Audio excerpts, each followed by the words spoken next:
ఇప్పుడు నువ్వు కూడా నాకు దూరం అవుతున్నావు తండ్రి, నా గతేమిట్రా అందండి కౌసల్య విచిత్రంగా. ఇది రాముడి హృదయంలో గుచ్చుకున్న మొదటి బాణం అని చెప్పాలి. మొదటి బాణమే.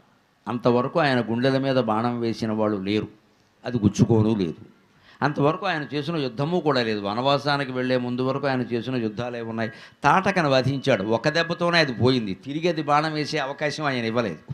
అది ఏదో రాళ్ళు చెట్లు వేసింది, అవన్నీ మధ్యలోనే విరగొట్టేశాడు. అందుకని ఏ ఒక్క తాటక ప్రయోగించిన ఏ ఆయుధము రాముడికి తగలలేదు. తాటకను వధించే సమయానికి రామచంద్రమూర్తి వయస్సు 13 ఏళ్ళు, వనవాసానికి వెళ్ళే సమయానికి 25 ఏళ్ళు. అప్పటికి సీతకి రాముడికి తేడా 7 సంవత్సరాలు. ఎవరైనా కొంతమంది తెలివైనటువంటి పిల్లలు ఉంటారు, ప్రేమించేస్తారు ఎవరినో. 3-4 ఏళ్ళు ఎక్కువ వయస్సు ఉండే అమ్మాయిని ప్రేమించేస్తాడు. ఎలా వరహీనవరా పనికిరాదంటే వాళ్ళంతా రామాయణాన్ని వాడేసుకుంటున్నారు ఈ మధ్యన. సీత రాముడి కంటే పెద్దది, పచ్చి అబద్ధం. సీత రాముడి కంటే 7 ఏళ్ళు చిన్నది. పెదవ మాటలు చెప్పొద్దని చెప్పండి. పెళ్లినాటికి రాముడు వయస్సు 13, సీత వయస్సు 6. ఎత్తుకుని పెళ్లి చేశారు జనక మహారాజు. తలంబరాలు పోయించాలంటే కూర్చోలేదు, చిన్నపిల్ల ఒళ్ళో కూర్చోబెట్టుకుని పైకి పోతా అని పోసింది ఆవిడ, అంతే.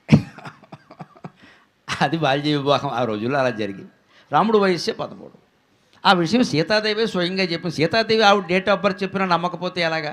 మమ భర్త మహాతేజ వయసా